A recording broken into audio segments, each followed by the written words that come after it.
Hi, I'm Eric with the World of Wet Pets Tropical Fish in Portland, Oregon. I'm here to talk to you about how to determine lighting requirements for a reef tank. That's a very, very big question, and there's a lot of things that go into the decision on how to light a reef tank. Most important are the animals, the corals, the clams, and things that are requiring the lighting. There are lower lighting requirements for certain corals, higher lighting requirements for others. So it's not just the type of lighting, but also the end result that you're shooting for. When you're lighting a reef tank, generally we have things like metal halide, the mogul-based metal halides. We have the HQI or double-ended metal halides. We have compact fluorescent bulbs.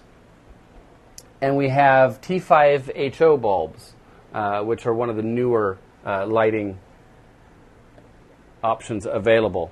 All of these work.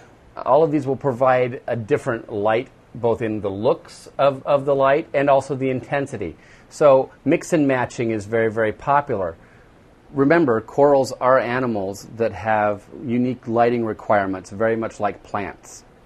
The key is determining what animals you want to have and giving them what they need, whether that's wattage per gallon, whether it's 3 watts per gallon or 5 watts per gallon, and then just making certain that the spectrums are correct. Make sure you're using daylight. In many cases, you're also going to use actinic lighting for color balancing.